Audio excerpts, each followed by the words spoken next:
I'm throwing up the ball for you to hit it with your baseball bat. What's an isekai, Anthony? I thought we taught you something. Isn't that when like it's for young men? No, that's a shonen. Actually, that's a seinen. I know, it's the one where like someone gets somehow into the world that they're not supposed to be in. Yeah. Yes, something like that. But it's about a girl who really wants to read books, and that's like the whole thing. Is he goes to a different world and is reading books. It's like, is that different world a library? No,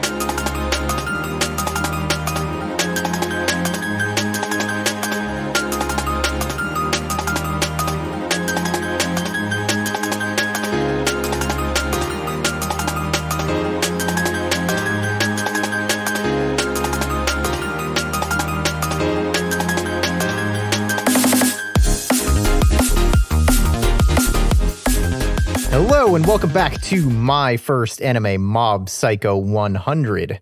This week we will be finishing up the first season of Mob Psycho. I'm your host, Chris Bailey. I'm Salvador, also known as Monkey. And I am the strongest spirit, Anthony Vaught. Fuck off. I was trying to think of something funny to say, and I couldn't think of anything. And Anthony, thank you for that. That means Owens is a bad host. That's for all my fans out Well, there. I was trying to do that kind of stuff, and then All you guys three of couldn't get it. Thanks, Mom. I really need something other than host to say. I don't like host. I'm inferior to Monkey is always a good one to say. Hello. Yeah, I like that one. I'm Chris Bailey, inferior to Monkey. Hello, I'm inferior to Monkey. Chris Bailey.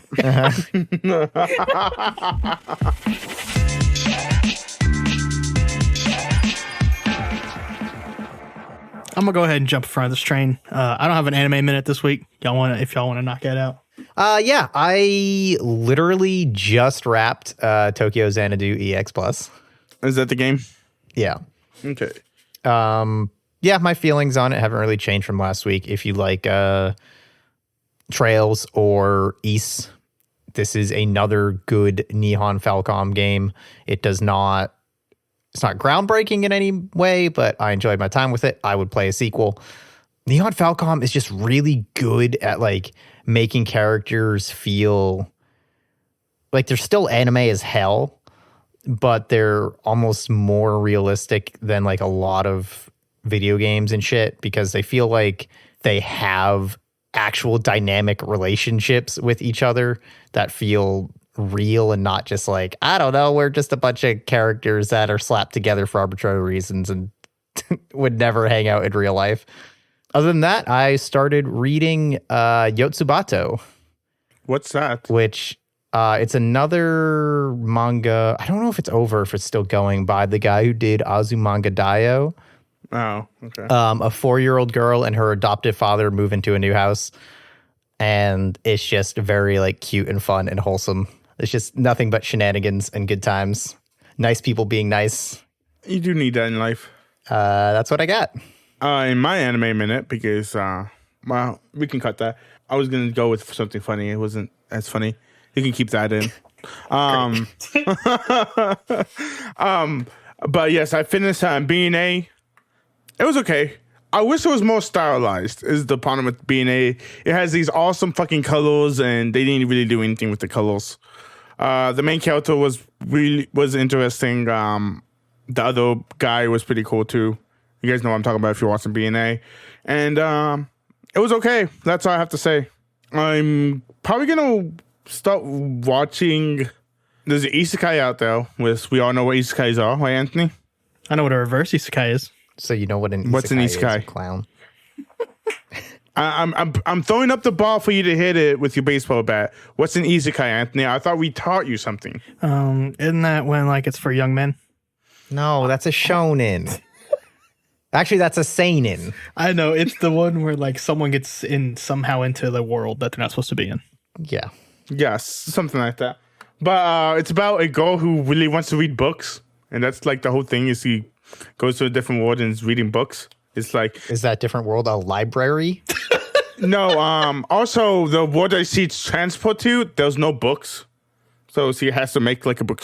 It's weird. I don't know. I haven't watched it yet, but I suppose it's really fucking good. And in this anime season, I talked to a couple of my friends, and There seem two really interesting isekais out, which is one is about a goat becoming a spider. So he becomes a spider in another world. And then another one is about this lazy guy who goes to another world. So Isn't that all isekais? but he's like super lazy. Like that's the whole point. He's just being lazy. So I thought that was most of them. no, they try to do stuff in the other ones. All right. Yeah, so let's talk about Mob Psycho 100, I guess. Start us off with episode 9, Claw, or 7th Division.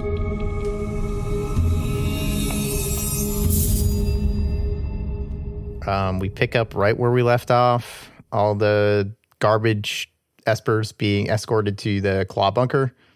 Dude, I don't think I wrote this guy's name down a single time. Koyama? The big guy? Koyama? Does that sound right? I think you might be right. All right, let's go with Koyama. Yeah, it's Koyama. Okay, yeah, he is talking about, I think he's talking to Tarada, the guy we meet here. He's like, hey, we're not going to let the division leader find out about Mob. We'll just handle it on our own because he's an asshole.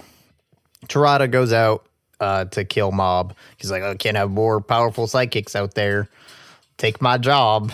You got to nip competition in the butt. Come on. Can't be taking my job. I understand where this guy's coming from. I mean, he doesn't want no other powerful people to show up to take his job. So Yeah. I mean, it's not like he's trying to control the water or anything. Well, if you get the strongest people ever, it makes it a lot easier for you. But I understand his headspace in that. It's almost like the powers are like an analogy. Really interesting. You want to expand on that some? That I don't know if anyone else picked up on that. I know it's pretty deep. If you happen to like black out during the last 2 episodes. Teru is still hanging out, or Teru, Mob, and the leader of the awakening place are just hanging out, talking about Claw. Tarada shows up, and we get a scene of Claw talking about how, yeah, Tarada, he's going to go in prepared. He's not as strong as Koyama, but he knows what's up. He'll be careful. He could probably take him. Probably take him. We cut back. He's getting dunked in water. And he's like, I didn't prepare for this. I took them as easy targets. They're just pumping him for information. We learned that he gave up everything very easily, but Teru doesn't believe him. I like how like he says like we don't believe him, and then like they tell you what happened a few minutes ago, where he was like, I already told you about the secret location and the da-da-da and the da-da-da and the da. I thought that was such a great line. Like, yeah, he's like, yeah, we told him all about like the stuff. Because two was explaining at the very beginning of the scene about like, oh, it's over here and all this other stuff. And you're like, how does he know about this information? And yeah, he's just telling that the guy told him. It's so good. Yeah, that was a good bit. We go back to Claw and we meet the upper echelon and the division leader, which I did not list them all out because we'll meet them more intimately later. We go back to the Ritsu squad in prison. They come up with a plan to pretend that they don't have powers. And the big creepy jailer guy comes and takes a squarehead kid and takes him away. I don't remember. Kaido? Is that Kaido? I think actually, yeah. Yeah, I think it's Kaido. Also, you forgot to mention the boss was going to come over to the hideout in a month. You guys got to remember that. Oh, I didn't notice that. I didn't notice that they said that here. Yeah, he said the boss is going to come in a month. Yeah. I remember it. I didn't specifically remember it here, but I remember them saying it before the true boss comes later on in the series. What are you talking about? The boss showed up. He just showed up a month earlier. Yeah, that's what I'm saying. Yeah. Oh, okay. Yeah, they make us. There's some screaming off screen. Dude comes back, bloody knife and a corpse. Did you guys believe that? Do you guys think kid was dead? I was like, dude, what a fucking turn this anime just took in the last 3 episodes. I mean, there was kidnapping and now there's a murder. Well, the kidnapping was like, it wasn't like that brutal, and then like dude just comes back and there's a fucking knife and like this kid's just like there's a pool of fucking blood and they're like, oh my god, and he's like, yeah, if you try to escape this happened to you too. And I was like, hold the fuck on a second. This is fucking the game of Mob Psycho or like Game of Thrones like what is going on here? Wasn't there like a thing where they was talking about the hawk and claws? Have we got to that scene yet? I don't know. I do remember the scene, but I don't think I wrote it down. I wrote down like so thing about it, but it says true hawks don't show their claws. Except these guys show their claws, so they're not really true hawks, which is just really funny. It's like, why are you saying that? Like you're saying you guys are useless. Wait, is that true? Hawks don't have retractable claws. Are you sure? I don't think so. I mean, I didn't know you was a hawk expert, but I've never seen a bird pull its claws in. I think I could see birds pulling them out. Yeah, maybe they can like they at least have to have the ability, right, to like flex, whether that be their toes or the claws themselves. Maybe they have some muscle to be able to like pick shit up. So, I mean, it's not out of the realm of possibility. Yeah. Also, this was before they killed the kid. Quotation marks. If you're an avian scientist, write in. Okay. Tell us about hawks. birds. Yeah. Yeah, for all of our avian scientist fans out there. I think they can pull out their claws. I think I think it's a thing. But it's really funny because they say this, but it like totally goes against them because they're pulling out their claws, so they're not real hawks. And yeah, I mean, I know I might be skipping ahead here, but based on what I've seen the past few episodes, yeah, I'd agree with their analogy. I mean, if you look at the analogy in Mob's case, Mob never shows his claws, but who's he's the the real true hawk. hawk? Mob is. and Reigen. Actually, Reigen shows his claws all the time. Yeah, but Reigen's the truest hawk. Like, yeah, he shows he's a hawk, but like secretly he's like a fucking bear. You know what I mean? Oh my god! Like, and he just says he's a hawk and like, See, no, retracts his claws Reigen and doesn't shit. show his claws. He fucking struts around with his plumage out. Like, look at me, I'm colorful and I'm big and I'm a badass. You don't mess with me. Yeah, he's a fucking peacock. Let's go, baby. Yeah. So you thought Kid was dead? Initially, yeah. Okay. I thought that they were gonna fucking start murdering kids. I mean, it's pretty fucked up when you later on when you realize how they awake powers. It didn't look like anyone here was a kid, though. I mean, if you've listened from the old guy, he was working there for what, 20 years, 10 years? Yeah, so what, they just haven't had anyone in a while? I guess not. There's some teenage-looking motherfuckers in there. Yeah, but they're all like, yeah, I don't know. None of them look like the other kids. Yeah. Tarada ends up taking Mob and Teru to the bunker by having Mob fly the car there. But Tarada escapes and attacks them with his telekinetic whips. Oh, no. Teru's like, no, he won't attack us. Like, we just destroy him if he attacks us. Like, there's no reason to worry about him. And then he attacks them. Yeah, then he attacks him with whips, which goes, what, 30 meters long or something like that? I think he said 60. Did he say 60? I don't know if 60 meters. Motherfucker thinks he's a JoJo villain. I do love the fact that this anime, like, points out whenever someone does a secret power, like, does their power, it's like, oh, whips. It's like, oh, okay. And they get destroyed right afterwards. Yeah. Yeah, he basically gets destroyed. He attacks Teru and seems to be doing okay, and then Mob just crushes him with trees. We all move on with our lives. That's how it happened. Mob goes, boop, and he's out. Did Mob, is this where Mob somewhere said, yeah, that startled me? I don't know. It was so like, because it was in Mob's voice. I don't know when, it's the very beginning. He's like, yeah, that startled me. And I was like, oh my fucking God, Mob. We come back to Ritsu and crew, and we get reintroduced because Ritsu forgot all their names. Yeah, because they're basic as fuck. That's why we forgot their names. I remember their names. It was Elvis Hair, Pyro Guy, 60% Girl, and Email Boys. Yeah, perfect. Got it. Yep, thank you. I love this part of this, or I love this scene though, because like the guys are outside just being like, you guys plotting your escape? Yeah, they're plotting their escape. Yeah, because they decide to open the lock with a spoon that they heat up with the pyro dudes. Amazing powers. But of course, they're all fucking useless, so Ritsu's going to go handle it. And his powers work, and he throws everyone against the wall, because why not? I have a question. What do you guys think about this one? Yeah. Do you guys think that all espers can like learn from each other, or is that just like the blonde guy? I forgot it. The guy with the wig. Is he just kind of special? What do you mean? Oh, you mean like Teru. how he copies the whips? Yeah, he just instantly like he's like, I learned his power on the whips as he's using them like 2 minutes later. I mean, I think you probably can if you understand like how the psychic energies manifest. And I think we get from seeing him early on that he's very much in the genius archetype of character, where he's just like really good at stuff. That's also fair. Yeah. Yeah, he's really good. When you realize these skull members, you're like, okay, like you understand the difference between the people's power levels. Yeah, it is weird that, well, I guess he doesn't do a whole lot, but oh no, because because later on in like I think the last episode, he is basically sword fighting Sakurai. He's got a pipe and he's going toe to toe with him. Yeah. Well, the way I look at that is he just puts his psychic energy in it, so he's able to block it. You know what I'm saying? Yeah, but I mean, like, you would think a guy has a sword, there's sword fighting technique. So I don't know. Look, I'm trying to give the show a little bit of credit there. Okay.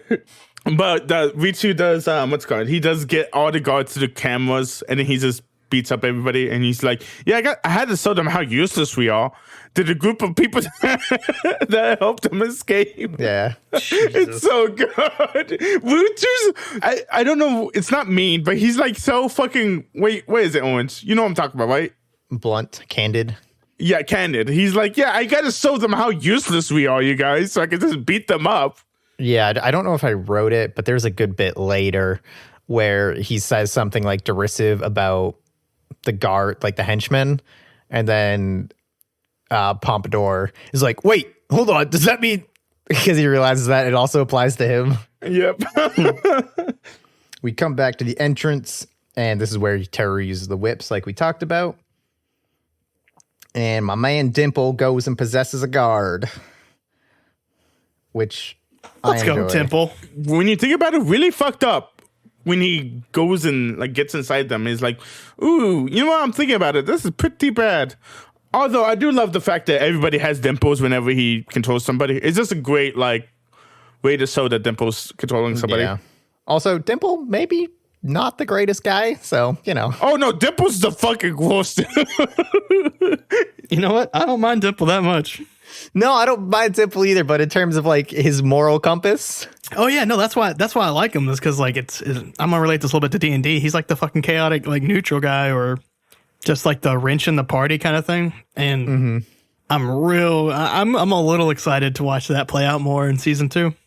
I would say he's like neutral evil is my Yeah. I mean, yeah. But like everyone, like obviously Mob is like the fucking neutral good or lawful neutral, something like that. Yeah. No, Mob is like lawful good.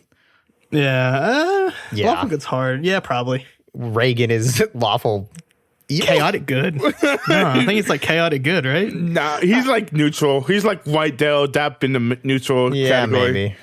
He's got a smattering of everything. Yeah, I mean he does everything for the good of everybody, but he does it for himself too. You get what I'm saying?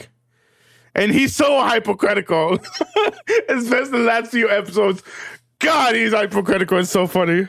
I don't think I fully agree with that, but we will definitely talk about it. Because I guess I'll say here now that like I still don't love it, but Yeah. I think especially the last 2 episodes have definitely softened me on this series a little. So Would you believe there's more character development in season 2? I certainly fucking hope so. If I was just like watching this on my own, I don't know that I would have continued Yeah. like into season 2, but we can talk about that kind of stuff later. And Dimple, when he does the possession, gives us a little bit of exposition about how Espers have protection from being possessed by him, especially since he's so weak. Yeah, since he got exercised by Mob and then gets exercised by Turu right afterwards. Dimple gets fucked. Yeah, Dimple's not doing too hot. That's the reason why Dimple's weak. We see the Ritsu squad is escaping using the clairvoyance. Meanwhile, the others are infiltrating, and Koyama goes out to have a rematch. Dude, you lost. Deal with it, dude. You completely lost. You had to But I use only lost because I wasn't prepared and ready. He's fucking why? I know it's an anime thing. It's more than an anime thing. It's a villain thing where you have like a group of people, right? They're like, I'll deal with this one. Like, why don't you all fucking go deal with this one? So we can knock out the last like 40 minutes of the show and speed this shit up a little bit. Well, for one, I think it's an ego thing. Oh, it's definitely an ego thing. Yeah, I know it's also like a hierarchy thing of like, we're busy up here. Well, see, here's what I think most people have done recently. to skirt this is like, okay, the other 4 or 5 people have shit that they're doing, right? Mm-hmm. And so, like, you know what? I don't have time. You deal with this because you're like the lowest of us 5.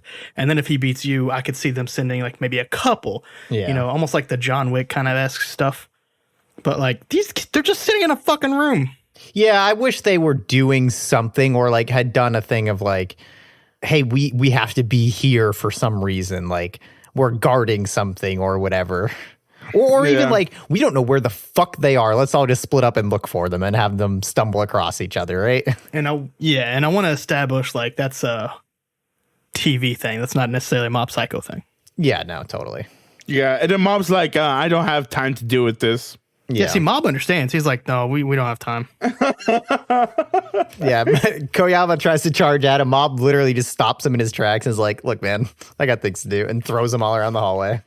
God, he destroys them. So that's actually what I wrote down. I wasn't reading my notes, and I looked like, hey, here's an idea. There's 7 of us. How about one of us go down and kill a kid? So, hey, I hit that one right on the head.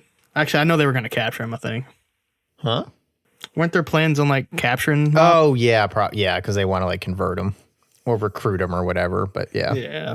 But, yeah, that does it for episode 9. Anything else on 9? So we really haven't seen how powerful Mob is yet, right? Like, I feel like every time he gets introduced, he's just, like, fucking slapping people around. So I think, I don't know if this comes up in, like, later stuff, but the idea of how powerful Mob is, like, completely irrelevant. Like, he's going to win every fight, always. And, like, that, kind of to its detriment for me, I think, is that there's basically no stakes when Mob is involved in a fight. Because he's so fucking powerful. Yeah. And, you know, his power level is not the point. It's, well, in a way it is, because he is so powerful that, like, we can just ignore his growth, like his power level growth that you typically get with this kind of show. Also, you have to remember that Mob does not want to be, like, he doesn't want his power, like, he doesn't want to be super powerful, but he realizes he loses control of it. Yeah. Also, no one gives a shit that he's a psychic anymore. Yeah, exactly. Which I think is a great way that shows this anime is completely different from like a lot of different stuff, because like no one gives a fuck he's a psychic. He's worried about like if he's strong or like other fucking stuff, or if he's working out his body in the body improvement club, or you know, just a well-rounded person. Mob, get a trick that isn't just floating around a dog, and maybe Tsubomi would still talk to you. Being psychic isn't a personality, my man. That's so real. It's one. I'm wondering what this anime is trying to tell us about psychics, about people's abilities and stuff like that. It's so weird. Who can say? It's a mystery to everybody. Let's move on to episode 10. The Heinous Aura, or Mastermind. Oh, God, I wrote this person's name like 1,500 times later, and I can't remember now. But Mob and crew split up. And Ishiguro, I'm going to go with Ishiguro, is like rallying all the henchmen and then just kind of says to himself like, but they're going to get fucked anyway, so whatever. We go into a room with a bunch of guards who we learn have not awakened their powers, talking about awakening and the mysterious temp kid who was supposed to show up and hang out. They're guarding Kaito.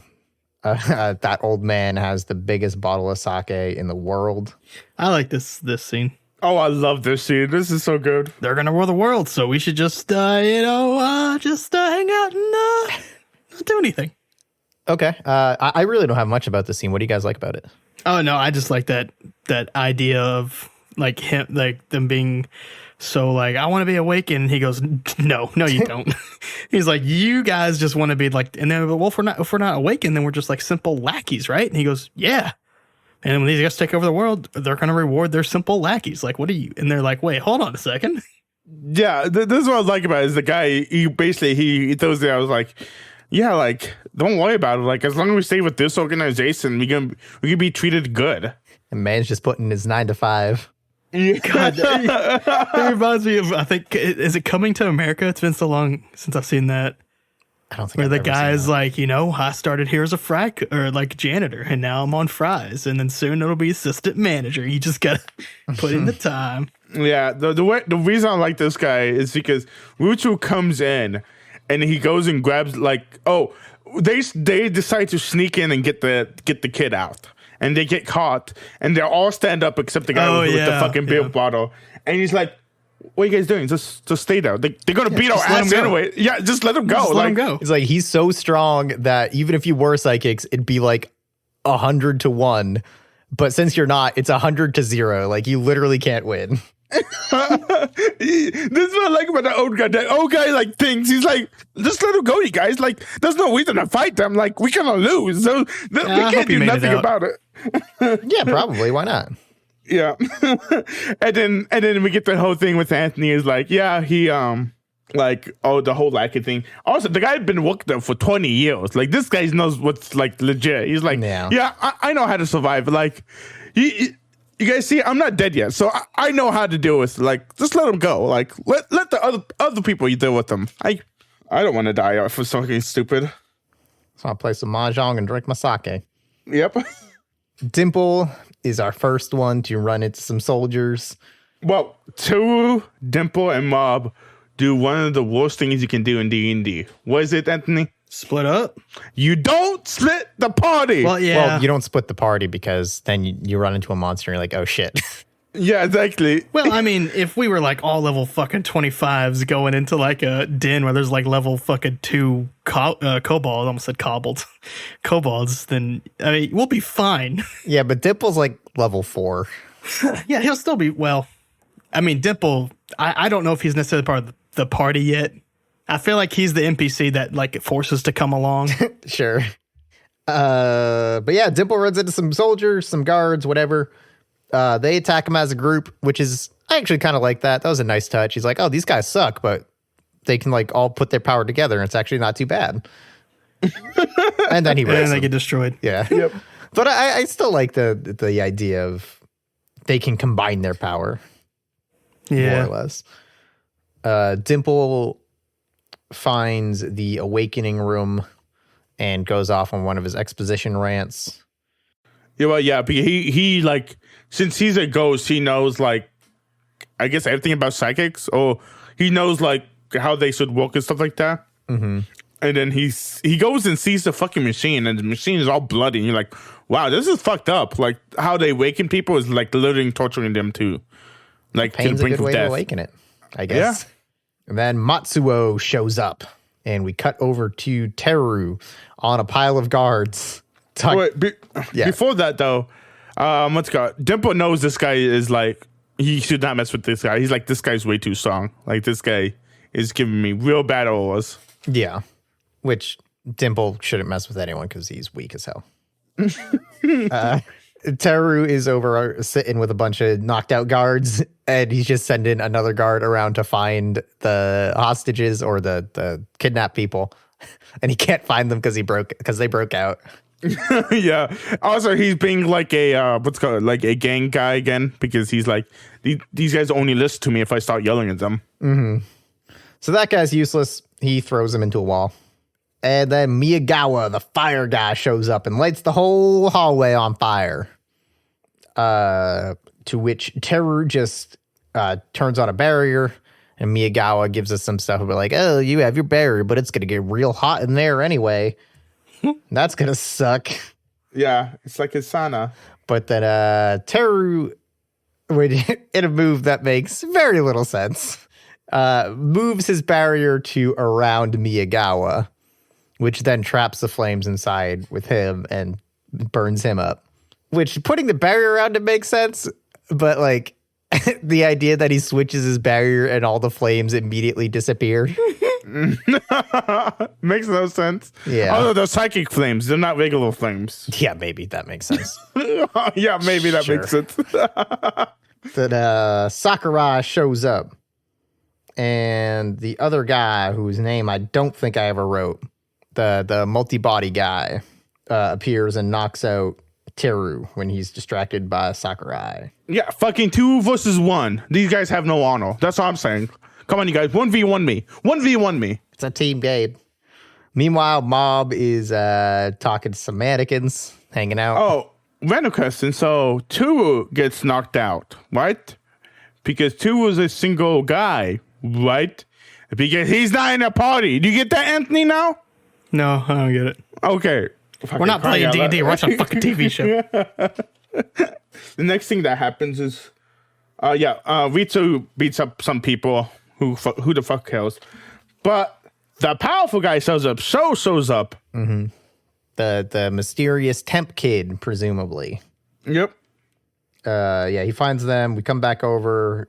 Mukai, the little mannequin girl, runs back into Tsuchiyama, upset because Mob broke all her mannequins. I'm just saying that's a really good fucking power. I mean, see, basically just what's called.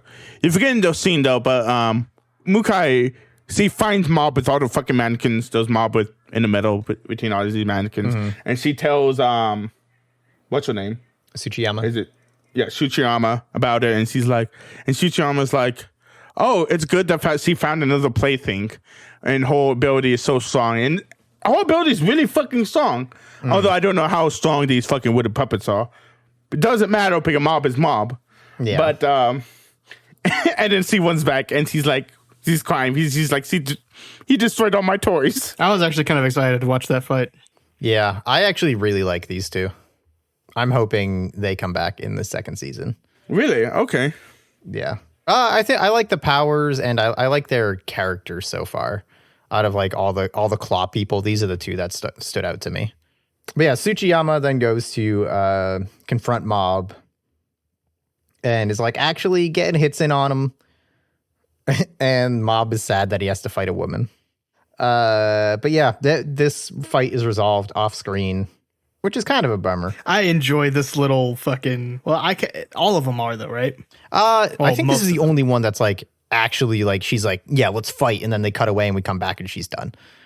I mean, we didn't see the baby or the little girl fight. But I don't think she. I get the sense that like he just exploded her mannequins and then she ran away. Or something like that. Yeah, but I got that throughout this whole thing is like most of the fights with the minions or whatever are just real quick. Mm-hmm.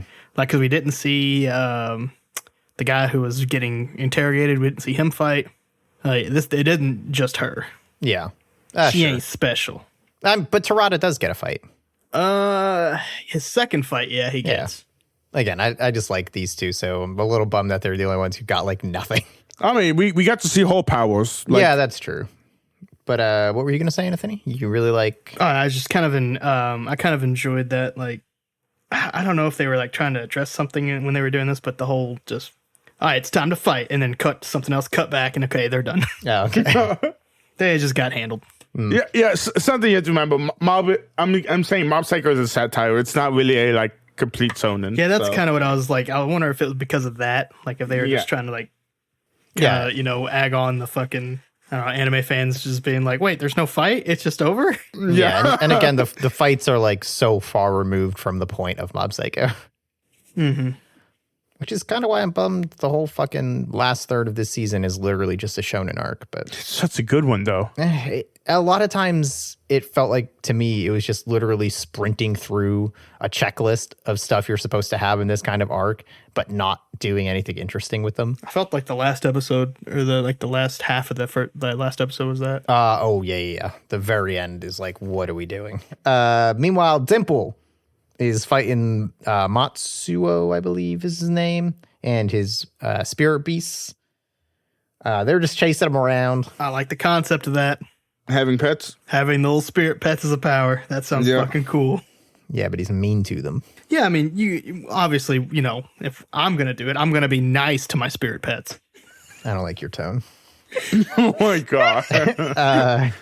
Dimple is just running around, and then he's like, I found your weakness. The pets always come back, which means you probably can't take a hit. He starts to charge at him and then just flops over. And he's peacing out. He's going ghost, and we're going ghost. I love this. He just runs away. It's so good. Wait, but he didn't run away. Yeah, the beasts try to chase him, and they get stuck in the door. And then Dimple attacks, but he has more spirits. Oh shit! I've been foiled, boys. Yeah, then we cut back over, see Tsuchiyama defeated. Come back over, see Takeuchi. Takeuchi is, I don't even know what he is. Are you talking about the guy who has the pets? No, he because We see Teru captured, and Takeuchi is like, he goes to head out and be like, I'll go get Mob. And I think he walks up and Mob literally just throws him into a wall and we move on. Yeah, he's like one of the strongest people in there. Like, Yeah, I don't even know if we know what his power is, though. Oh, no. Mob then finds Ritsu knocked out. It ticks up to 92%. And then the big chin guy, the jailer from the beginning, shows up and touches Mob's head and tries to like give him, or Mob starts to get, the flashes of like hurting people and hurting Ritsu, and ticks over to 100. His brain goes all lightning-y, and they both fall unconscious. Sho comes out of the wall. Do you know what emotion it was? I don't think it said here. It did. It did. I don't know what it was either. Rejection. Oh, yeah. Yeah, Rejection, because 100%. And I think that might be because Sho then explains like, oh man, he turned that around on the guy. I don't know if it was an instinct or what, but he took whatever was happened to his brain and blasted it back at the big chin dude. So I wonder if that's why it said rejection, because he was like rejecting the attack basically. Yeah, but since the attack fucked him so hard that he passes out because of it. Yeah. I don't know. I think there's a lot of ways to look in that one. Well, what do you think rejection would mean then? Like, where was he being rejected? So he had, I'm walking through this now as we're doing it, so bear with me. So he had all those images of him hurting people, and I can't specifically remember if that was the point of the images or if that, like, the feeling, like, his feeling of rejection. I don't know, because that's literally the reason he holds back on his powers, right? Is he doesn't want to be rejected. No, he doesn't want to hurt people. Yeah, maybe. Remember, he flaunted his powers when he was younger, and then people got bored of them. Or specifically Tsubomi, I guess. Yeah. Well, in terms of that, but I don't know. I feel like just saying like he rejected the attack, that feels a little less. I feel like there was more nuance behind it, and I just don't think we got it. I don't think so. There's been like nothing in this show to indicate that anyone actually rejects Mob, right? I'm trying to think.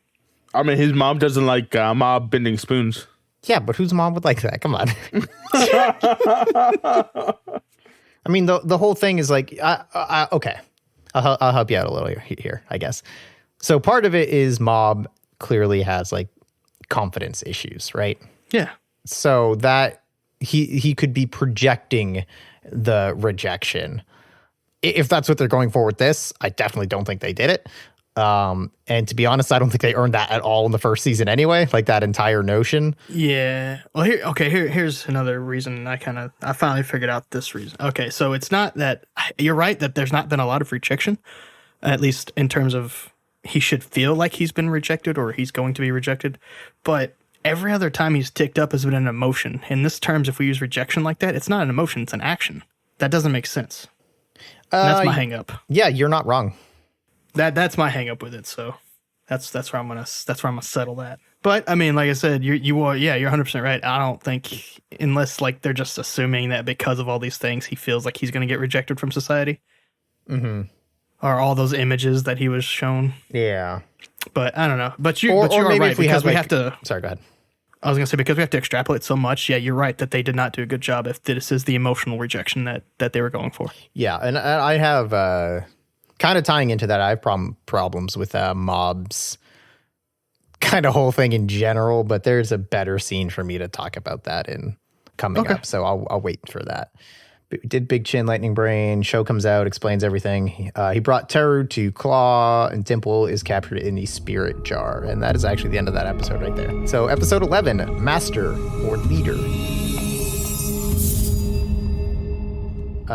Reigen is going to find Mob. And he pays the taxi driver in salt? Yes, sir. Bring that ass here, boy. Bring that ass here, boy. Why was the taxi driver scared? Because he was driving him into the middle of nowhere in the woods. Oh, that's actually 100% fair. Yep, that makes sense. Also, you guys forgot about the Mob's dream. I think that's the first thing. It doesn't fucking matter. Bring Reigen in. Let's go, baby. No, dude. We have to discuss this Moss thing. He had a dream. Now, come on, Reigen. No, I've been told several times the Moss does not go north because the sun is shining. Can someone tell me if that's true or not? That's not this scene. Oh no, that's after the Reigen stuff. But yeah, is it after the Reigen stuff? Oh, yeah. Okay, never mind. My bad. Doesn't matter. Bring that ass in, Reigen. Yeah, we talked about Reigen's coming. He's scared the taxi driver, and correct me if I'm wrong, but he pays him in a bag of salt. I don't know. Because I think he's like, oh, it'll be like 8,000 something yen, and he throws a bag of salt on his lap and gets out. I can neither confirm nor deny. Okay, great. But yeah, then we get the Lost in the Woods. Mob and Ritsu are lost in the woods in a flashback. Mob wakes up, and they're all in a special room where they can't use their powers. And Mob's like, oh, he talks about how he admires Ritsu because he's smart. Ritsu smart. Yep. Ritsu does some bullshit. All right, so Reigen walks into the fucking base, right? No, not yet. But this whole thing is like, it goes back to Mob is supposed to have like, he's supposed to have confidence issues, right? Or some kind of internal struggle. But I feel like it pretty much never manifests in any meaningful way. And all of his struggle is like literally with, I shouldn't use my powers. And that's the only thing that ever gives Mob any real pause. And I am going to go ahead and apologize for something I'm about to say. I think Shinji Ikari tackles the themes that Mob Psycho is trying to go for better with Mob and his like supposed internal conflict, because everyone around Mob is like, it's the typical shonen stuff.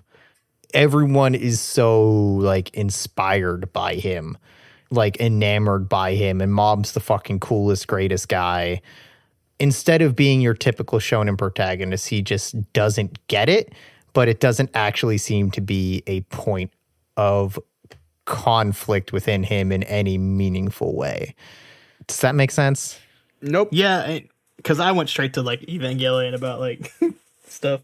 I kind of see what you're saying, but Evangelion's not really a shonen, right? No, but in terms of like the thing of the character who's conflicted because they don't see the value in themselves and they don't have the confidence in themselves.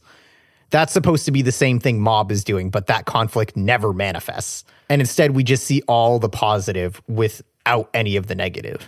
So he isn't really separate from your typical shonen protagonist, except he doesn't have a personality. Well, what's called? Mob doesn't want any. I mean, it tells you later on. Mob is just basically follow Reigen's decision, whatever it is, not to use the power against people, right? So, Mob grew up all his life not thinking that his power is powerful. I mean, is a thing or not? He's just I'm talking beyond the powers. The powers aren't relevant to this.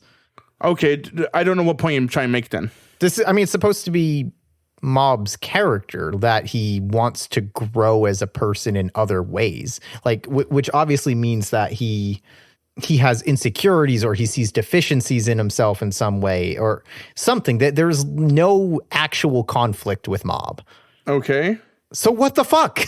What do we do in Mob Psycho? So if there's no like conflict within Mob, then why is he the main character? I mean, what's called? To me, he's the main character because he's just so powerful. He's so powerful because the powers are irrelevant. They're a device. They're not the focus. It's so we never have to worry about the power stakes or like, oh, how is Mob going to level up? Because we know he's going to fucking win every fight. So then we can think about the character, but there is no character.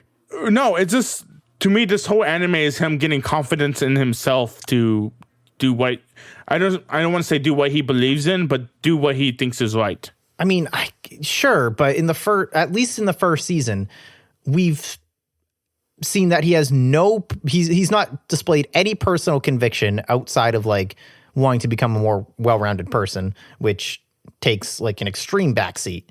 Oh, wait, isn't he doing the exercise trying to make himself? Yeah, once every third episode, there's a scene where he passes out from running. I wouldn't call that like story focus. No, I mean, come on. He starts one step at a time, Owens. He's not just going to get better instantly. Yeah, but I'm trying to watch a TV show, so things should happen. We haven't seen any like actual inner conflict from himself in like feeling he's not good enough or whatever Mob's internal thing is supposed to be, other than I want to be good at sports so Tsubobi will like me. Yeah, he's just a typical teenage kid. I don't know, like, what you're trying to put into this. Do some of that. Don't give us 4 fucking episodes of a base raid. Well, he's going to go protect his brother because he's the older brother. He has to go protect his brother. Right, but this is a show that someone wrote. This isn't a real event. I don't know what you're trying to put across, but like I don't think Mob has like any internal conflict. The only internal conflict he has, the thing is he doesn't want his powers to go out of control, which is what the whole thing is about. Is his powers going out of control, isn't it? Yeah, I think I could be. That's my thoughts. I've been thinking about it. I wouldn't necessarily call it the whole show as him about being confidence, inner confidence. Yeah. I think I mostly disagree with that part of it. Because sure, some of his story on the side is, if he works out, he'll have something besides psychic powers to work with, and that will improve his confidence, or so he thinks. And it probably will. But his big inner conflict is the what kind of Sal said is like the not hurting people with his special gift that he has. So sure, that hinders confidence, but I think a lot of it's like less emotion, and that probably has something to do with, like, generally speaking, less confidence, because is he like literally like is the main part of this he has no confidence, or is the main part of this he's just not showing emotions because those trigger his abilities? So, okay, I think you are onto something there, but I think you might be a little backwards. The whole point of his emotions being suppressed, so he suppresses his power, which in turn suppresses his emotions, which is a completely useless thing to include unless the emotional aspect of it is what's important. If all that's important is the power suppression, then they can do that without turning him into an emotionless blob. And I think there is something to say there about just like, oh yeah, it's like he's a pubescent kid, and like, it's just a representation of like the tendency for emotions to like balloon out of control, especially like for no fucking reason. I think that sucks. I mean, I think that's there in a way. I think that's like just very much scratching the surface, hopefully.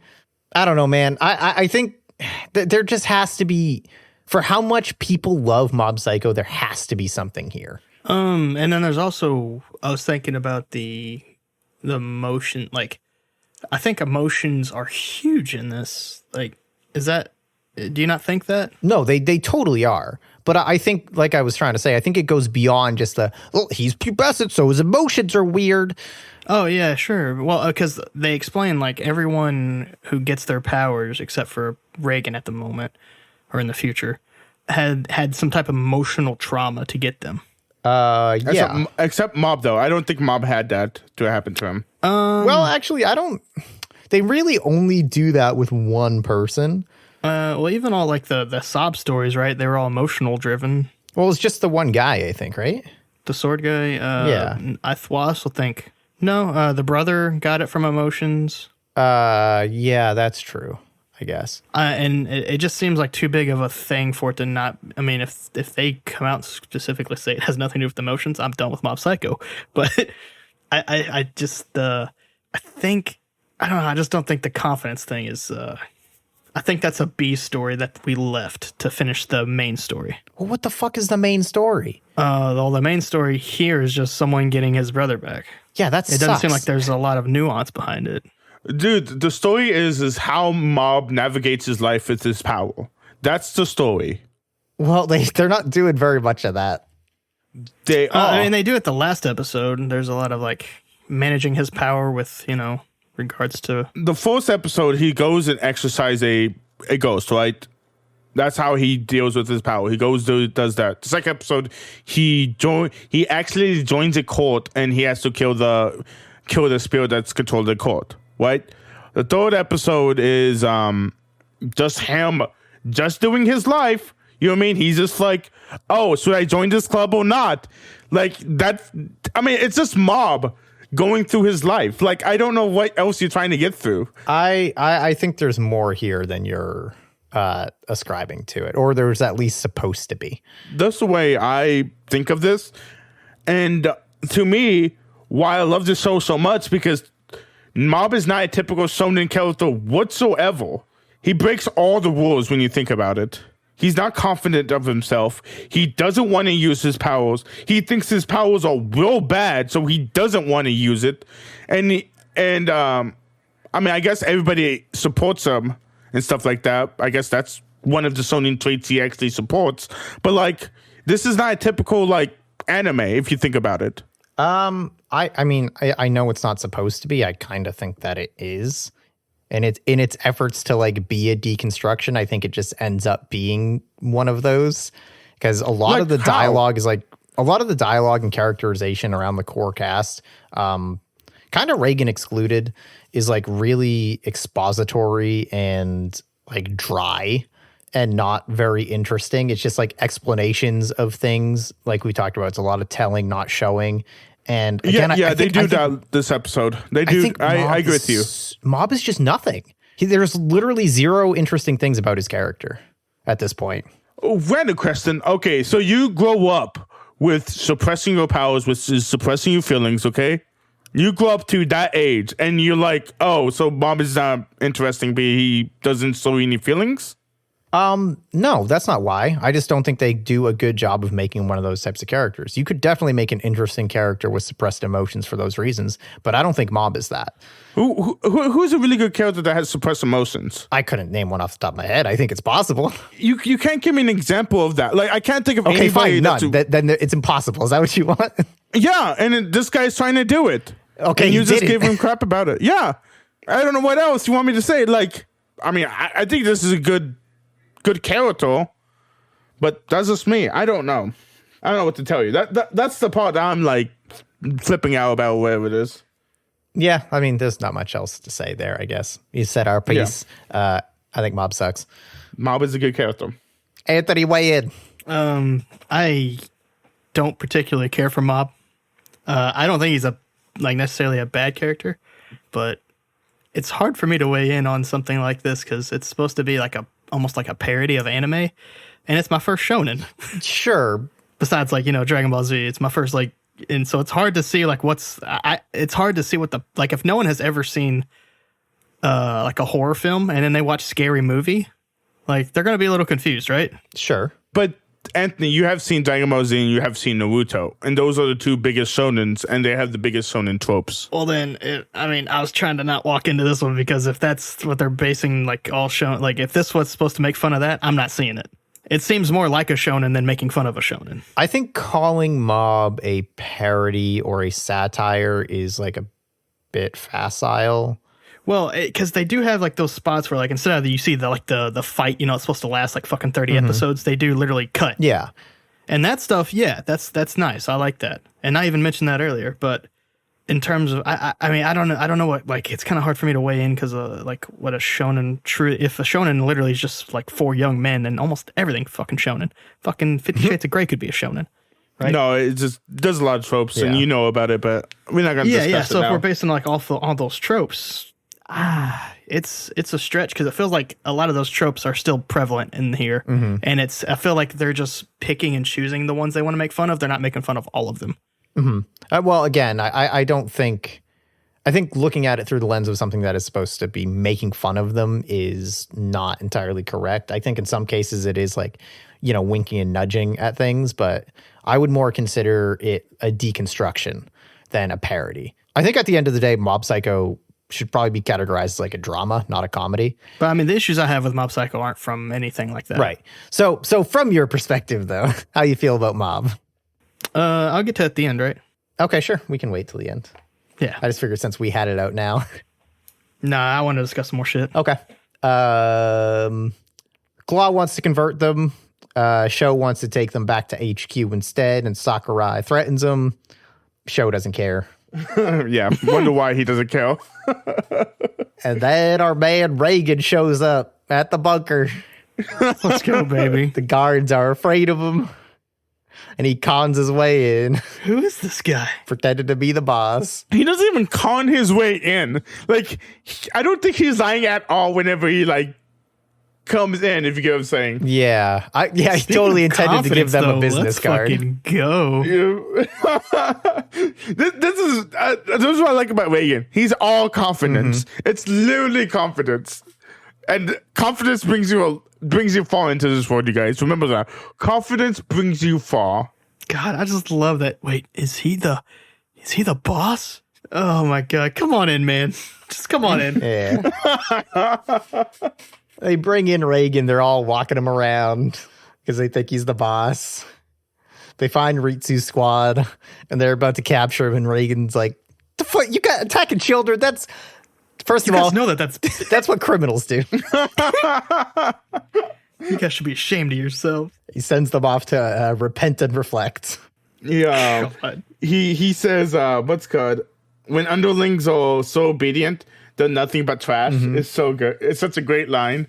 He's like, think for yourselves, you guys. Come on. Fucking Reigen, man.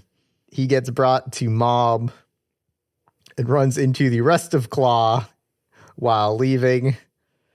And they're like, this guy's not the boss. What the hell? Ishiguro sends a blast at him, which is blocked. Reigen orders the henchmen to run and is like, actually, I should be going too. I will say during that, I think the introduction was like, who is this guy? And he's like, yeah, I'm whatever. He's like, feel free to Google me. Yeah, he's like, I would give you a business card, but I don't have any. I think he does say that he's like here to see somebody, though. Here's to see Mob. Yeah. I'm here to see, yeah. He gets trapped in. Oh, you forgot the scene where, what's called, underlings, wherever it is? The Division of 7. I don't remember what the guy's name was, but the division, the leader. Ishiguro. Yeah, he's like, oh, I'm going to like just kill you guys because like you guys are just in my way with it is. And Reigen's like, you guys should just run. And he's like, oh, thank you, boss. And they just start running and Reigen just starts running too. It's just funny. I love the fact that Reigen just starts running too. Yeah.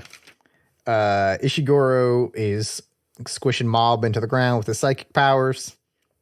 But of course, Reigen has to unleash another one of his special moves, the anti-Esper dropkick. It's super effective. Reigen starts spouting off his rules and scolding Claw for attacking people. Especially children. And then he pulls out a 5 yen coin. It's time for the hypnosis, and they're like, I'm not sensing anything from this guy. What is he doing? Yeah, and everyone on Mob's team's like, holy shit, is he the real deal, actually? Then, of course, he hits him with the hypnosis punch. Oh, we missed one quote out loud. I think Mob was like, hey, this is a psychic fight. Stand back because you're a spirit fighter. Yeah.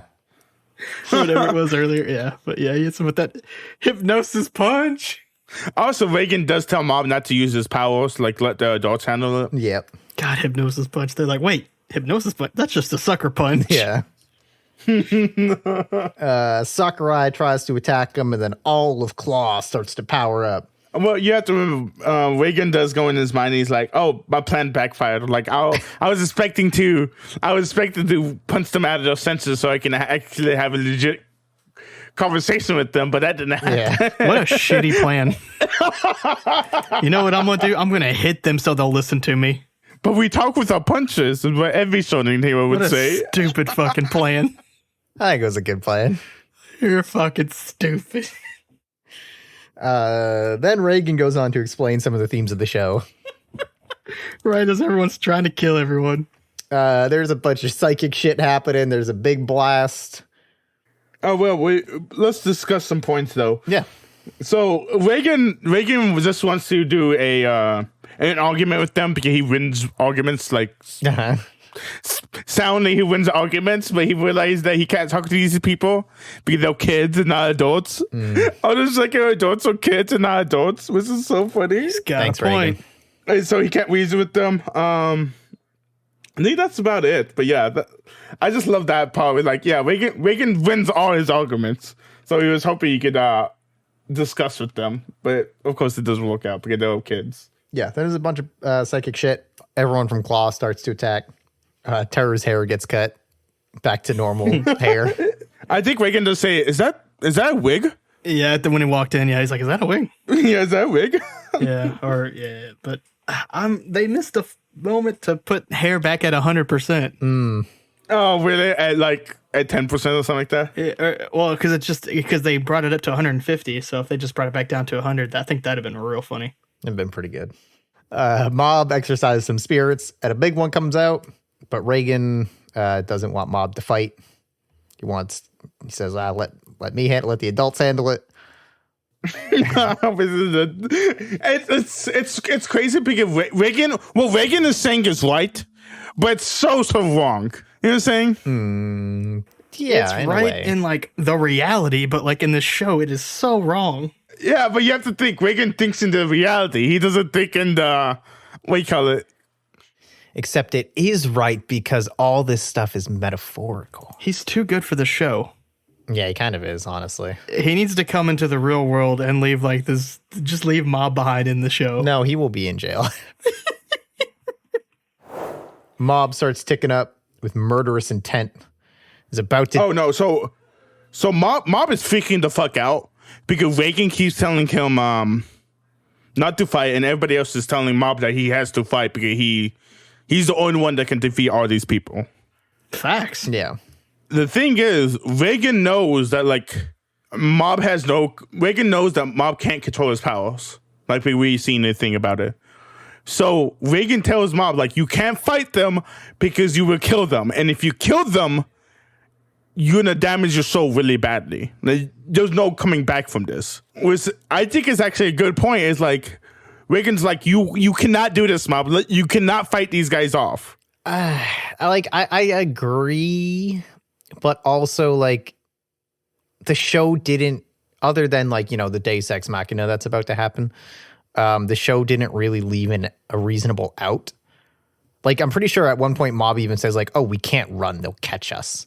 Like, they don't present to the audience a way out of it without Mob intervening. He keeps saying run, but running is not an option. Yeah. Yeah. That's the thing, though, is Mob is just stuck in a rock and a hard place. Like, there's no good answers for Mob. And that's the thing. There's no good answers for Mob. Yeah. Well, we're also implying that, like, Reigen is, I think his heart's in the right place, but his head's not. I think he's, like, everything that he said is, yeah, like, he shouldn't be having to deal with this shit because he's a kid. But unfortunately, to quote one of the greatest films of all time, with great power comes great responsibility. And you have to... you have to fucking defend your friends from an onslaught. If the options are to run and, like, destroy everyone, man, you gotta take one for the team. And then we'll deal with that in season 2. Well, yeah, but you have to remember, though, Mob is not completely in control of his powers. Mob knows that he's about to hit that % where he's going to go out of control. Yeah, and if, honestly, I would feel so much more, like, okay with this Reigen thing if there had been death in the past, not just injuries. I mean, that's the point, though. He fucked up some kids, and he fucked up his brother during the process. Cool. So they might get a little hurt, and then they'll walk away living. Wouldn't Mob be stronger in all of this since he's older and stuff like that? Yeah, but they're also, you know, psychics. The power doesn't matter. Yeah, his brother is now a psychic. The only person that might get hurt is Reigen. No, the thing is, like, his powers goes out of control. He's holding everybody in that fucking building. Well, again, they don't stress, like, how powerful he actually is, so we don't know that. I mean, I see where you're coming from, but it worked enough for me where it's like, yeah, you know, him going out of control is bad shit. Fine. I can give you that. You don't have to show me him, like, literally going nuclear. I understand that it's bad. I mean, it's like the famous anime Digimon when Tai's Agumon turned into Skeletonmon. And he just starts this. I don't remember what the fucking Digimon thing it was called, but you guys know what I'm talking about. I never watched it, so no. And it goes on a rampage. It's just like that. Mob is like Agumon, okay? Oh, Tai. I just wish they would have showed more of it instead of telling me right here at the last scene. The lesson is, don't force your Digimon to evolve, okay? Let them evolve gracefully. That's the lesson here, okay? I don't know. Every time that he goes emotional, though, right? No one, like, he kind of hurts a few people, but no one gets really badly injured. Yeah. And I think regardless, like, again, there's absolutely no way for them to know that how this ends up resolving is how it's going to go. So his options are literally he has to do something or all of his friends are going to die. Yeah, and I know that. He's stuck in between a rock and a hard place. And the master that he's been following for how many years now? I'm going to say 10 years is telling him to run. The guy that he puts all his faith into. The guy who's teaching him all about controlling his psychic powers, even though he has spiritual powers. And I'm telling you it's wrong. Yeah, I think it's kind of a shitty conflict. The conflict may be there, but I'm just pissed that Mob didn't start fighting. That's where my thing is. The conflict's pretty fun, but that's fine. Why didn't he start fighting? Let Mob have a moment of growth here. Let him make a decision that he feels good about for himself. He does not feel good about doing the decision for himself. Well, I mean, yes, but they could have written it in a way where he does. No, I disagree with written that. in the way he does. His power, he was about to kill everybody inside that fucking room. It was murderous intent. We don't know that. That's irrelevant. That is irrelevant. That is like pure speculation. That has no bearing on anything.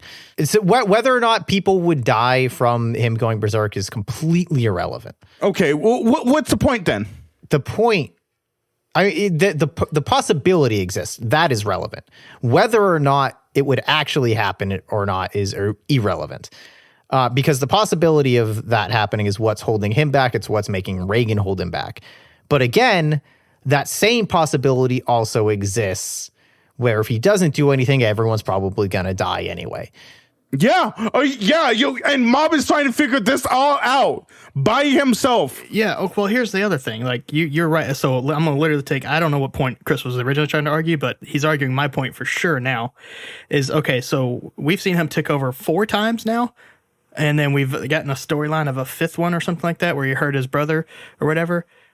0 times has anyone actually died.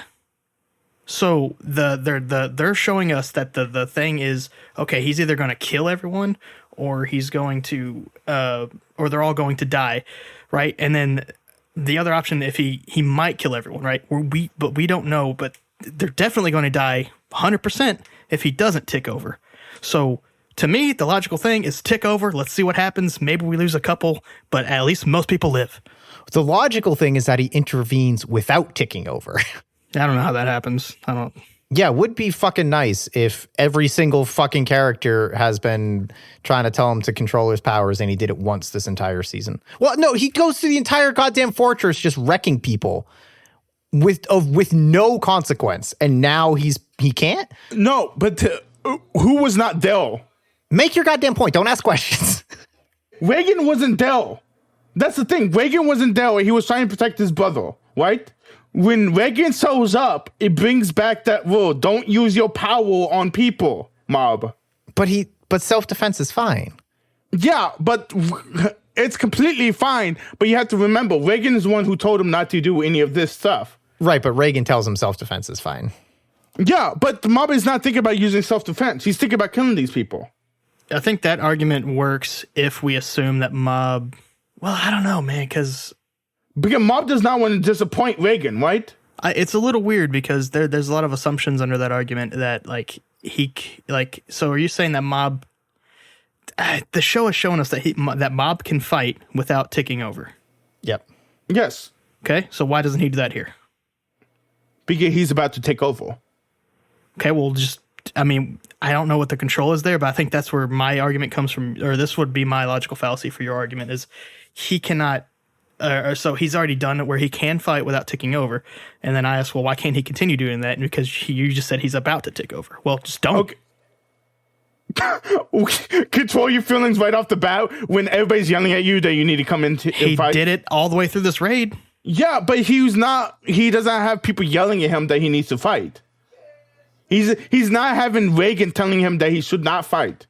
I don't know. And to be fair, this is not an argument that I think that they should have prevented me from having. Yes, totally. Actually, I think that's probably the best point that has been made this entire conversation is the fact that we shouldn't be having to have this conversation. Is that the writer should have addressed this when they were writing it, not having us debate about but what if this could happen? What if they should have put a nail in the fucking hammer or whatever that fucking expression. A nail in the hammer. Yep, nail in the hammer. I don't understand what you guys are worried about because this makes complete sense to me. Well, but it doesn't for us. Yeah. They just didn't set any of the groundwork to try, mechanically speaking, didn't set any of the groundwork to try and explain in any meaningful way actually how the ticking over thing works. I get that it's a conflict of emotions, but again, just taking the scene as it is and not assuming any prior groundwork to make it work better. I don't see why it couldn't have been written as a way where Reigen acted as a grounding force rather than a conflicting force. There's no real reason that he shouldn't have been able to continue to fight without ticking over because he's been doing it the entire time. He did it alongside Teru, so it's not like he has to be by himself. Even thematically, there's. I mean, I think we just in disagreement because I think they do this perfectly and you guys don't see it. So I think that's how it goes. Because I see everything in this. Like I see everything that leads up to this point. So we can go past it. There are some incredibly like emotional, like really well done, I think, scenes in this show. Like the one where he's getting choked out and shit, and then they're having that little struggle, like when he first meets is it Taru? Yeah, Teru. Teru, yeah, that was like really fucking fun. And then even this scene in a bubble is like really fucking intense, like being stuck between a rock and a hard place. But the filler in between to get like there's something missing here, and I don't know what it is for me specifically. I think it's somewhere in the realm of let's see, what I had it when you were talking earlier. It's somewhere in the realm of yeah, I think I know what you're going for too, but I can't I can't find the words for it either. Because they have such good highs and then they have okay lows and stuff in this, but the middle ground for me is like not there. You said groundwork, or you said grounding. Mm-hmm. I think it would be fair to say that sometimes the groundwork maybe isn't there. I definitely came away feeling like this was kind of rushed. Like almost this whole first season felt like setup. Yeah. Okay. You know what? I think I may have found part of my problem is that they never anything for me, and I'm sure it's plenty different for plenty of people, but for me, there was never anything here throughout the show to connect me to Mob. So I never got behind, or just to keep it in this bubble, I didn't feel Mob's conflict in a way that you're in a scene like this, you're supposed to. You want to feel the conflict alongside the character, but I still felt outside of it. Did you feel his little conflict when he was fighting Teru? What do you mean? Like that whole emotional, like, I think that's when we first learned about the tick over, right? No, we've seen it in the last 2 episodes. Yeah. Well, were you invested in Mob's story then? No, not really. That's what I'm saying. Like, they never did anything to... This is supposed to be an emotional moment, right? Yeah. And they never gave that emotional weight to Mob for me. Yeah. Now, okay. So that weight, did you have it during that fight, the Teru fight? No. Okay. So yeah, that's weird. I did on that one. But I still think that one, even from like a logistical standpoint, made more sense. And I at least get like especially the sadness part. I get that. Like that made total sense to me. I think that was well done. But yeah, it's really hard. I don't know what's missing. I feel like you have to rewrite like 2 episodes to make this moment work for me. Yeah, we can move past this. As he ticks over or starts to tick over into murderous intent, and Reigen slaps his face and pulls him back in, we get the flashback to when Mob met Reigen. Reigen just kind of messes with him and tries to send him on his way, drops a cup, and Mob does his psychic powers. And it's going to be hot. Yeah. And Reigen realizes that, oh, I could exploit this kid for money. Fucking same. Oh, yeah, you can see Ghost. Okay. Yeah. Could you exercise them? Yeah. All right. Well, I'll come back tomorrow. And then Mob's like, really? And like he's like, yeah, I can like help you with money. And Mob's like, you know what? I could have someone I can talk to. Yeah. And then Reigen gets cut by Sakurai in the back. We tick over to 100 and episode ends. Do you guys think Reigen was dead after that? Or 100% did he get cut or something like that? No, not a chance. All right, let's go into episode 12. Mob and Reigen. A giant Tsuchinoko appears. Mob doesn't want to, but he has to fight. And then has the thing about, you know what? Just leave it to Reigen. Reigen gets up. Sakurai attacks him with the toy sword again. It does nothing. Reigen just snaps it. Reigen gets punched by one of the big spirits. It does nothing. He exercises it. All the extra bodies just disappear. And then they tell us that Mob's energy has been given to Reigen. He ticked up to 1,000% gratitude. Ishiguro starts to knock Reigen around and give him a speech. And Reigen interrupts. Is like, it's rude to talk while you're on top of somebody. Because he thought he had whipped his So ass. good. Yeah. Reigen does say my body seems like in good shape today. Yeah. He tosses Ishiguro and takes off the mask. We get Sakurai's sad backstory, to which Reigen... Oh, no. Yeah. He does say it's rude to talk to somebody with your mask on. So he puts it off. Go on. Sakurai gives his backstory about how, like, I was abandoned as a kid and society fucking sucks. It's probably my favorite part of the episode right here. How Reigen totally relates to the story. Oh, 100%. Yeah, I relate to the story. One time, he got, like, he forgot food or whatever, or his parents forgot to give him food. He forgot to tell his parents it was like field day. Yeah. So they didn't pack him a lunch. Yep. He's So like, he was all alone. That's nothing. No, we're both lonely. He's like, what? That was the time I felt alone. What do you mean? Then Reigen starts to scold Claw again and re-explain the thesis of the show. He hits him with his new super psychic power, disappointment. Yeah. That was a well-drawn face. Ishiguro starts to throw a tantrum. This is bad. What do you mean? This whole fucking stupid joke is bad. What joke? The fact that it's not a girl. It's just a dude with the whiny, or grandpa with the whiny voice. Oh.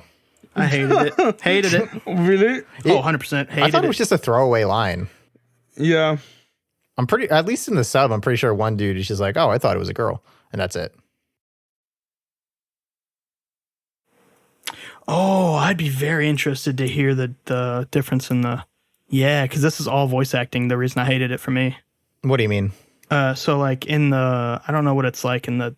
Wait, what am I watching? I'm watching the dub. I don't know what you get, like what's going on in the sub, but like it's some robotic girl voice the whole time. Was that the same thing in the dub? In the sub, it's like kind of a high pitched, definitely like ambiguous voice. Like it could be a girl, it could be a little kid. I don't know about robotic. I didn't quite get that, but Okay, maybe this was just like the choice they made when they dubbed it or whatever. Okay, I'm fine with that, but like I could not stand that. It was so like the voice was so fucking bad and whiny, and I thought they were trying to like make you laugh that you thought it was a girl the whole time, and and then they give you this voice. I was like, dude, no, fuck off. That's not funny. oh, okay. So what they're trying, I can't speak to the dub. Maybe they totally miss. What they're trying to do here is, especially, when you show with the animation, like the old dude keeps getting aged down, is they're trying to make it like infantile, not girlish. Oh, okay. I'm cool with that. Because he's throwing a tantrum like a baby, And Gotcha.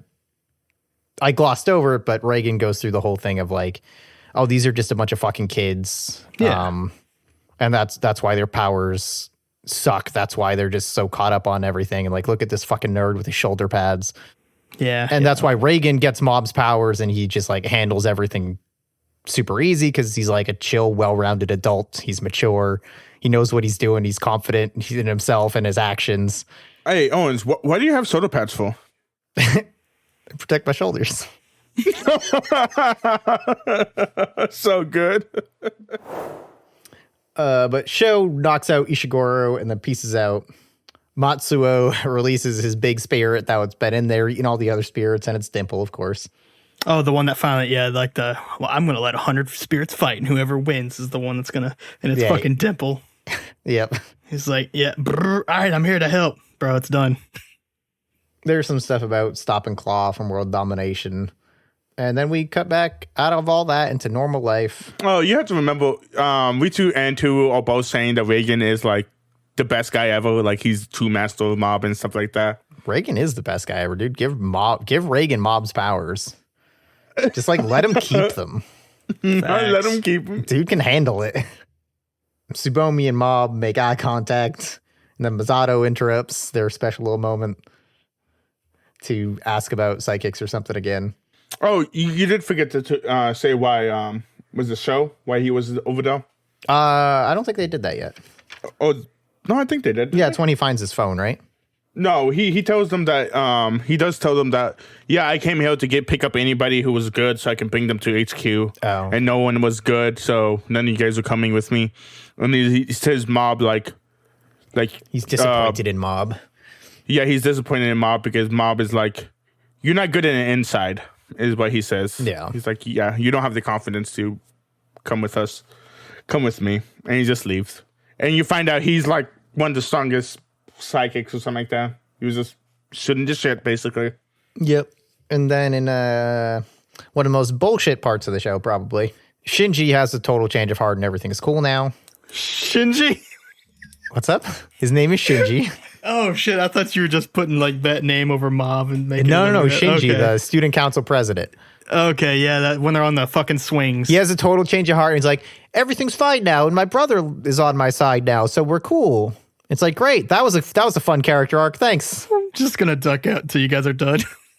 Tenga is fine. I think they handled Tenga okay. I think they did too. I love what they did with Tenga. Self-aware Tenga. Yeah. They were like, you knew? And he was like, yeah, people just wanted to get rid of me because they don't like me. It's not the fact that they actually had proof of it. That was actually really interesting. I like that. Yeah. Mob runs past and passes out, and his shoe falls off. Hey, is that your brother right there? He just fucking poof. They bring him to the telepathy club, which I'm very disappointed in their scene because nothing happened in it. Teru, meanwhile, is going to go and train the weak psychics, which is kind of fun. I enjoy that. And Reigen can see Dimple now. Yep, because he got the psychic powers. But Dimple does go to Reigen to tell him that Mob passed out, so he won't be able to go work today. And Reigen's like, good, you can help me out then. Yeah, he's like, that's why Mom sent you instead of just calling. Yeah. Which I don't think Mob actually thought about that. I think he just sent Dimple. I think that's a Reigen, like, fucking, yeah. Yeah, he's like, yeah, you can help me then.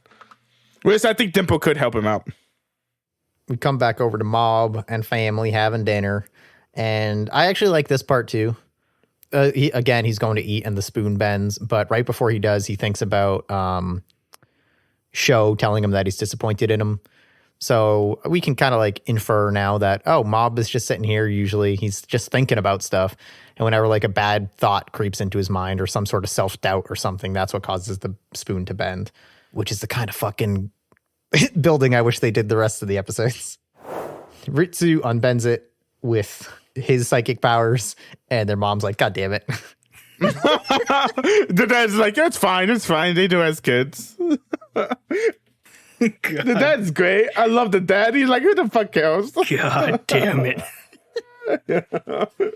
Sho, meanwhile, is back in the ruins. He finds his phone.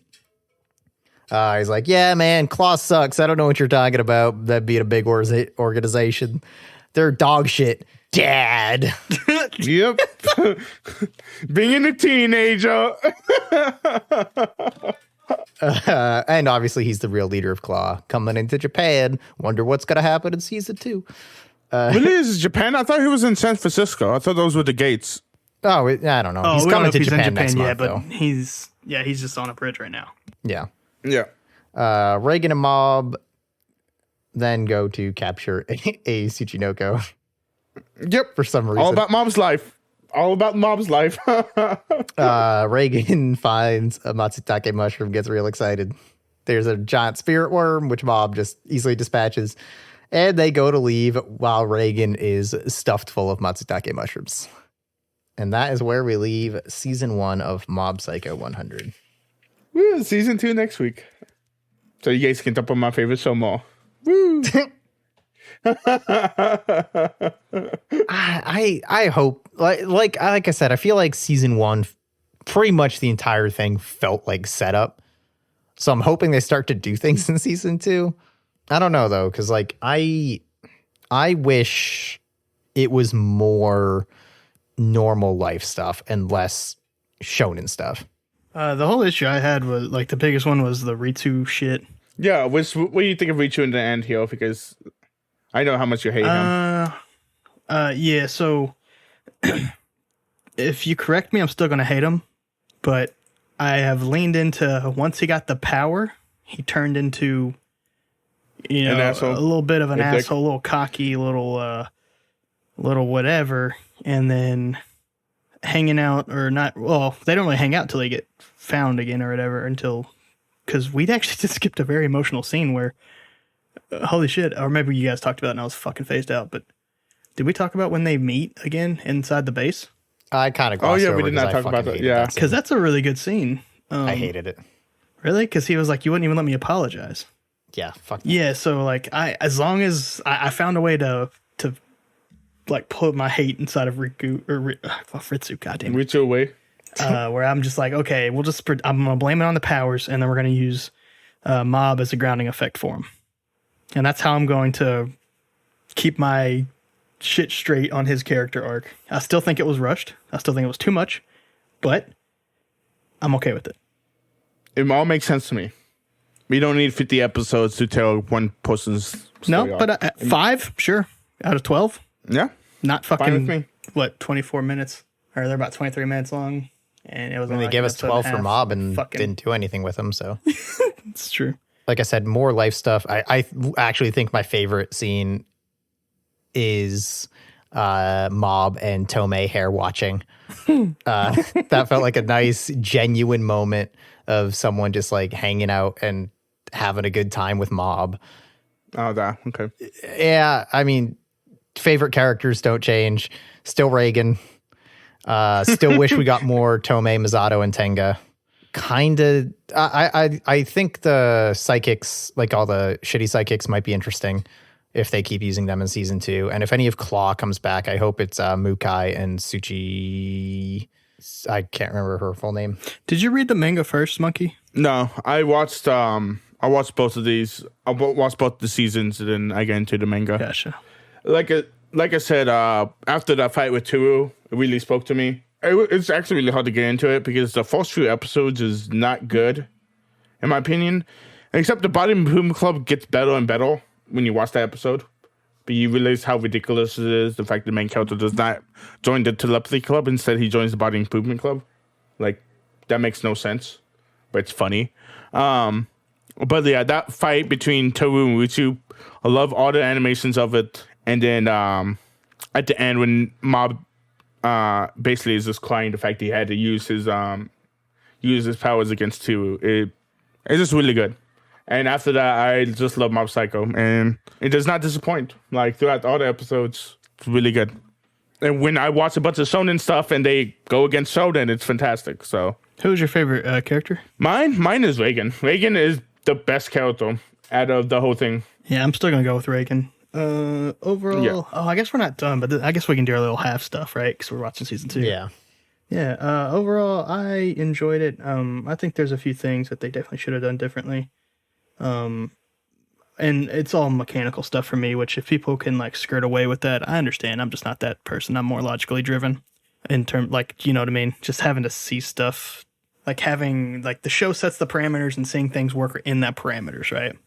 Mm-hmm. And unfortunately, the show didn't set a whole lot of parameters. They just kind of like, this is Psychic, this is Esper. We don't really know or care how powerful he is until like we need it to be convenient for our storytelling. Mm-hmm. So I wasn't a fan of that, and I think that's a lot of my issue with it. But Reigen's amazing. I think I kind of agree with Orange. I would have liked a little bit more of Misato.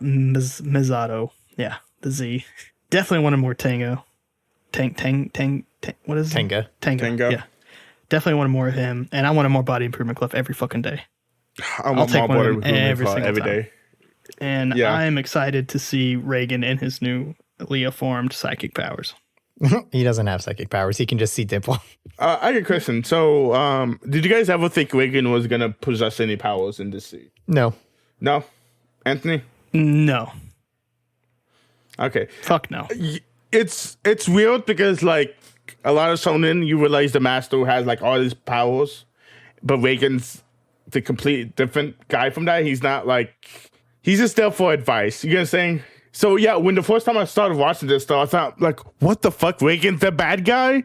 Oh, Reigen is the one with all the powers, and I'm like, wait, how did he get all those powers? Because I'm pretty sure he's powerless. Yeah, I've got a lot of conflicting thoughts on that scene because in one hand, like I really like that he was just dispatching them because they are right. Like they're just children that never grew up, and he's an adult and he just starts dispatching them literally.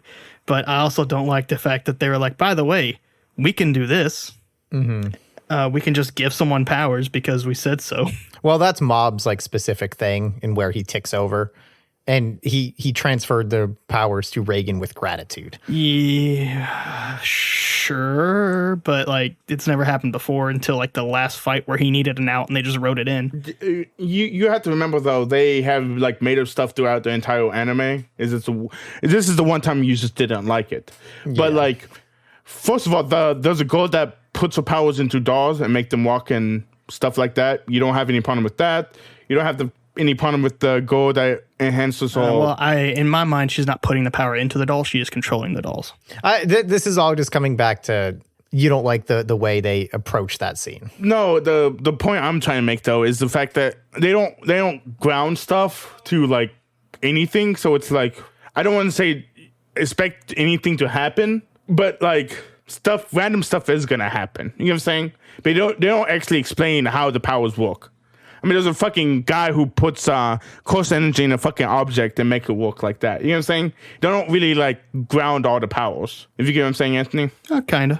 Yeah, and I think that's kind of the point because most shonens do like have a lot of explanations for their powers. And this one, the powers are secondary. They're meant to serve the characters rather than being tied up with them. Yeah, but yeah, I get what you mean. The gratitude stuff didn't bother me so much. Again, it was just the way they handled that specific moment of conflict.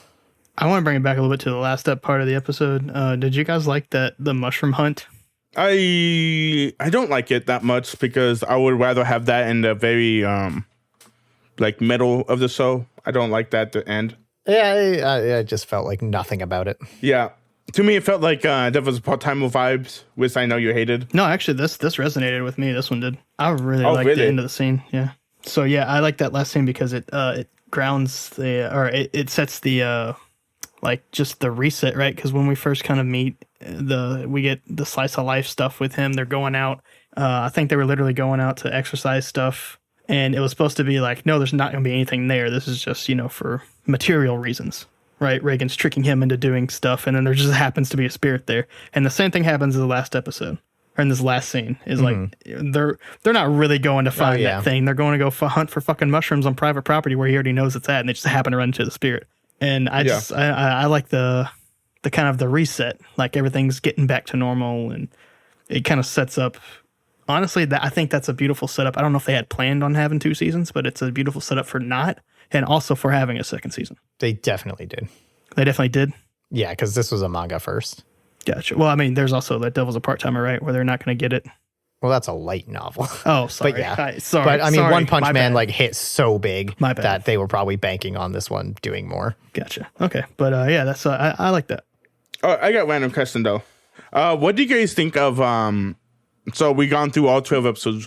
What do you guys think of Mob thinking that his powers are basically nothing? I think that's fine. Like, I think it is kind of interesting and rings true in a way that, like, yeah, you grow up around this dude's psychic powers. Eventually, you're going to stop caring about the psychic powers.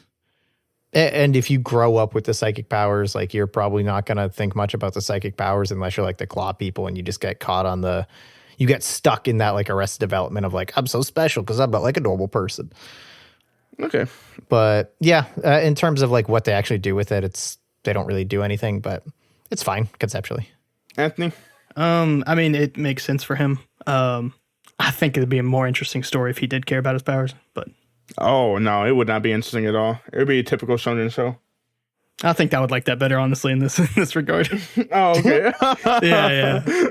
So, anyway, what I was going to say, and I kind of already got it, but just real quick, get Anthony's opinion afterwards. If I was binging it, like currently or whatever, I couldn't say. But if I had watched season 1 of Mob Psycho and 2 was not out, I probably would not watch season 2. I think it has redeeming moments. Again, Reigen rules. It's definitely not the worst show I've ever seen. It's probably not even going to be the worst show we've watched on this podcast. Can confirm.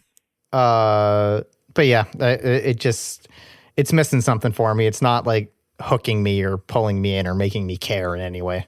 So I think in that scenario, I'd be like I'd forget about it. I'd probably say like I'd watch it, you know, and then I'd forget about it. And when it released, I'd be like, whatever. And then me and Sal would talk one day, and I'd be like, no, I never watched Mob Psycho. And he'd be like, you have to. And then one day when I'm like, fuck, what do I want to watch? It would be in that list of like shows, you know, that you have on your back burner. Mm-hmm. I think it'd be in that kind of realm for me. Okay. So that's going to do it for this week on Mob Psycho 100. Next week, we will be covering the first 4 episodes of season 2. Thanks for listening. If you want to know where to get in touch with us, listen after the music where we plug all that stuff. Next time on My First Anime, will Chris and Sal come up with titles from Mob Psycho introductions? You guys hated when I did that. Polka dot T-Poison. Polka dot T-Poison. Will we as a collective be able to handle this fucking outro?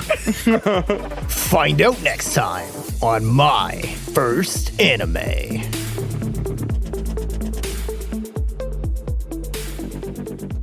Thanks again for listening to My First Anime. If you enjoy the show, tell your friends and leave a review. It really helps. I'm Chris Bailey, and you can find me on Twitter at Chris R. Bailey or hear me play Pretend on the actualplay.network podcast. And finally, thanks to Slink for the use of 12-speed as our intro and Winnie the Moog for the use of Speed Energy as our outro. You can come to my stream, ST Monkey at Twitch, where the O is a 0 in monkey, so make sure you guys remember that. I play single-player games and multiplayer games, well, sometimes multiplayer games, Tuesdays and Fridays afternoons. You can also follow my Twitter at STMonkey, also O is a 0, and my Instagram. My Instagram is mostly containing dog photos of my dog. He's a poodle. And Shih Tzu. You can reach out and contact us on Twitter at MyFirstAnime or email at myfirstanimepodcast@gmail.com. And if you feel so inclined, my personal Twitter and Instagram are both Sir Paperplate, where you will find only pictures of my cat. And once again, thanks for listening to My First Anime.